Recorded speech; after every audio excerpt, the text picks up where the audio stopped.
럼바 스파인의 모빌리티 액티베이션 운동인데요. 우선은 이제 모빌리티하고 액티베이션, 저번에도 말씀드렸지만 럼바는 스타빌리티 관절이긴 하지만 기본적으로 모빌리티가 존재하지 않는 건 아니거든요. 모빌리티보다는 스타빌리티가 좀 더 중요해져. 그래서 이제 그렇게 얘를 바라보면 되고요. 그래서 럼바의 인절이 보면 이제 목차는 인절이 ROM 운동 중재, 그다음에 스타빌리티 운동 중재 이렇게 되어 있어요.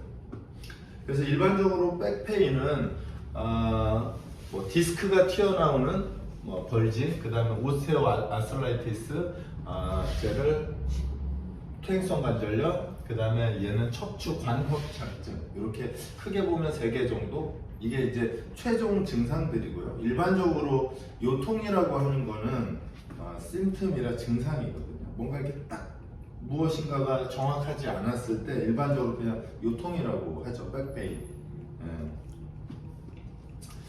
그래서 이제 룸바에 보면 이제 노멀 디스크, 그 다음에 디저러레이션, 그 다음에 벌징, 그 다음에 허르니아, 뭐 이런 식으로 이렇게 진행이 되는 순서들이거든요.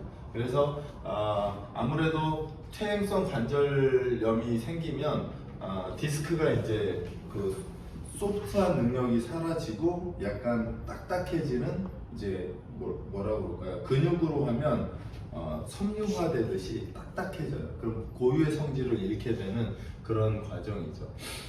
근데 이제 그래서 백페인의 이제 그 원인을 보면 기본적으로 나이가, 여기선 제가 제일 허리가 안 좋겠죠. 에이지, 나이, 그 다음에 부상의 병력, 그 다음에 의학적인 어떤 컨디션, 여기서 보면 어떤 내가 질환에 걸렸다든지, 그 다음에 척추 분리증 뭐 이런 것들이 생길 경우에도 원인이 되는 거죠. 그래서 이제 보시면 이제 일반적으로는 트라우마, 그 다음에 무거운 것을 들어 올렸을 때, 그 다음에 어떤 질환이 생겼을 때, 그 다음에 앉아있는 자세가 좋지 않거나, 그 다음에 밴딩, 구부려지는 그런 동작들, 그 다음에 이제 퇴행화에 의해서 백페인이 생기는 경우가 많다. 그래서 저번 다른 거에서도 그런 이야기를 했지만 지금 여기서 나타나는 이런 그 증상 또는 질환들은 최종 결과물이거든요. 결과물이니까 저희는 사실 예를 들어서 디스크 프로블럼이 있다고 우리가 디스크 수술을 할 수 있는 건 아니잖아요. 그죠? 그래서 어떤 책에 보면 뭐라고 그러죠? 그 디스크는 보이지 않는 환상이다, 이렇게 표현한 책도 있어요. 그것도 의사가 쓴 것들. 나이가 들면 모두 다 디스크는 튀어나오게 돼 있고, 그래서 아마 MRI 찍으면 모두 다 디스크가 존재할 거예요. 약간 튀어나온 게.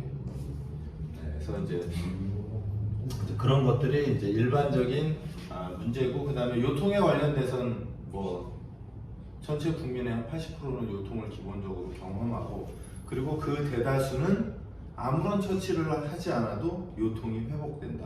왜냐하면 기본적으로 통증이기 때문에 없어져요. 그래서 이제 다른 관절도 마찬가지지만 우리는 저 통증을 잡는 게 아니라 원래 우리가 고유하게 가지고 태어났던 움직임 또는 동작들이 가능한지 안 가능한지, 이게 더 중요한 거죠. 그래서 저희는 통증이 아니라 어떻게 보면 움직임에 좀 더 집중하는 것이 필요하다. 그것들이 좋아진다면 여기 있는 문제들이 조금은 있더라도 크게 우리를 괴롭히거나 문제시 되진 않을 거다, 이런 이야기입니다. 그래서 계속 뭐 동일한 이야기를 하지만 의학적인 부상명이 참고자료이다. 저는 뭐 제가 하는 일이 그러니까 의학적인 진단명은 참고자료. 우리는 예를 들어 ROM, 그 다음에 근력의 밸런스, 움직임의 패턴, 이 3개. 그래서 모빌리티, 스타빌리티, 모터 컨트롤, 이 3개가 정상적으로 작동하는지 그렇지 않은지를 확인해 보는 거죠. 그 다음에 이제 라이프 스타일의 패턴은 담배 태우시는 분들은 백페인이 가능성이 높아진다고 하고요. 그 다음에 체중, 그 다음에 이제 피지컬 액티비티는 글쎄요, 어떻게 했는지에 따라서 달라지겠죠. 적당히 하면 좋아질 거고 잘못하거나 과하면 좋지 않겠다. 근데 왜 제가 여기서 머뭇거리냐면 이렇게 두리뭉실하게 하면 허리 아픈 사람 운동하면 안 돼. 이런 지금 공식이 성립되는데 말도 안 되는 소리니까 저는 약간 마음에 안 든다. 그래서 기본적으로 이제 그 정상적인 호흡 패턴을 가진 저희 계속 했던 얘기들이니까 정상적인 호흡 패턴을 가지면 립 케이지가 이렇게 밑으로 떨어지죠. 그래서 제가 이제 주로 코어 스타빌리티 할 때 제가 립 케이지를 손으로 잡고 제가 그렇게 얘기하거든요. 제 두 손가락을 모아주세요. 호흡은 그냥 말고 호흡으로. 그럼 얘가 느낌은 바느질할 때 이렇게 꿰매는 느낌이 나잖아요. 이렇게 하면 립 케이지가 닫히면서 디프레션 되는 거예요. 이렇게.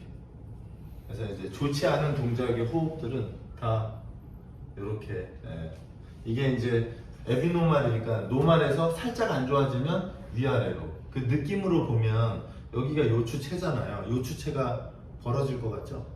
왜냐하면 위로 당기고 밑으로 당기니까. 그렇죠? 이렇게 늘어날 거 아니에요. 코어가 약해지면서 이렇게.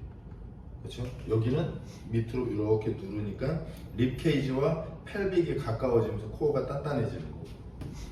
여기는 완전 위로 이렇게 들려 있는 상태죠. 그죠? 지금 찬호 쌤이 한 그 동작하고 똑같아지는 거죠.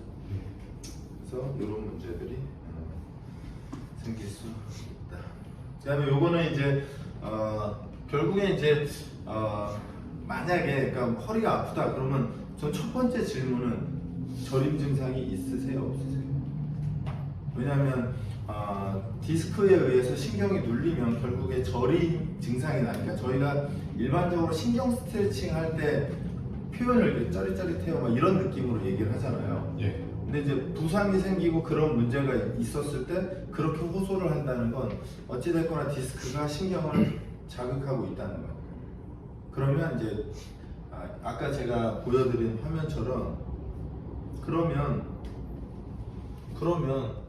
조심하면 되니까 여기면 그냥 살짝 조심하면 되고 여기는 많이 조심하면 되니까 운동 강도로 하면 여기는 운동 강도를 아주 가볍게 시작해야 되고 여기는 그래도 조금 세게 해도 되는 거니까 그 이제 가이드라인을 주는 거라고 저는 생각을 하죠. 그래서 대략적으로 위치는 뭐 외워도 좋고 저는 뭐 가끔 외우지 않을 때도 그냥 궁금하면 가서 바로 들어가서 보기도 하죠. 그래서 요추 1번은 소아스랑 어덕터 그죠? 그래서 힙 플렉서를 많이 사용하죠. 그 다음에 요추 2번은 퍼센트로 하면 소아스랑 그 다음에 커드 요 두 개. 그럼 얘도 플렉서의 작용을 요추 1, 2번은 작용을 하게 되잖아요. 그 다음에 요추 3, 4번은 주로 힙의 에비덕션, 그다음에 니 익스텐션. 그러면 요추 3, 4번은 이근력이 약해지는 거죠. 그죠? 예.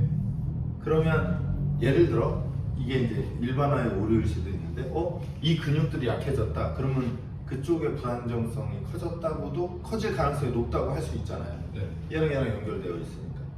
그죠? 그 다음에는 요추 4, 5번으로 오면 앵클의 도시플렉션.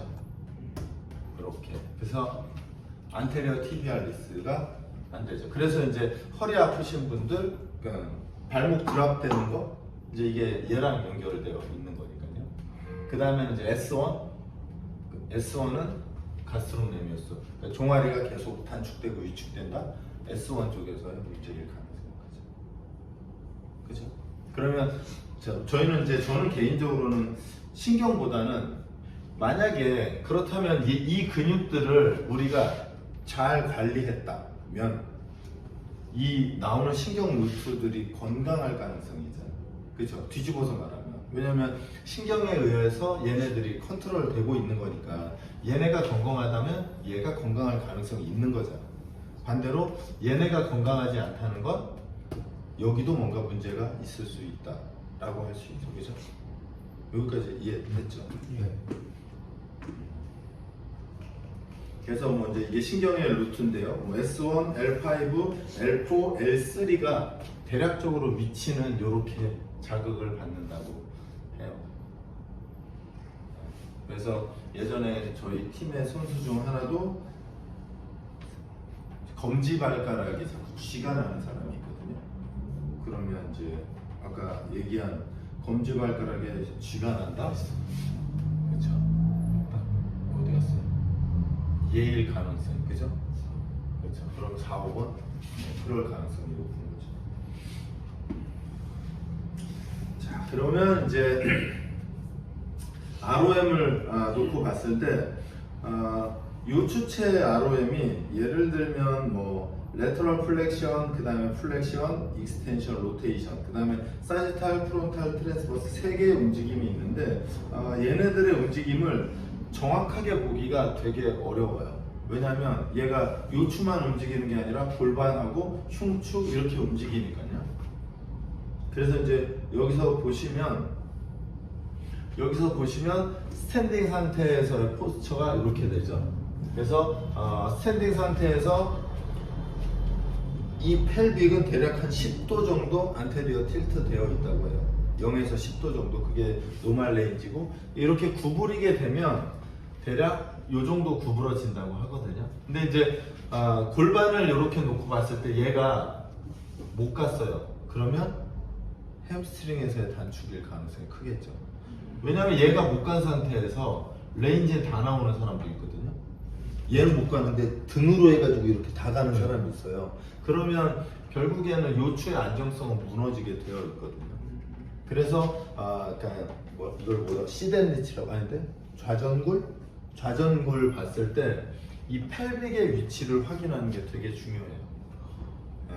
그래서 펠빅의 위치 확인하고, 기본적으로는 그냥 심플하게 보면 이렇게 손이 바닥에 탁 닿으면 사실은 전체적인 그 후방 체인의 움직임은 노멀하다, 뭐 이렇게 얘기는 해요, 기본적으로는.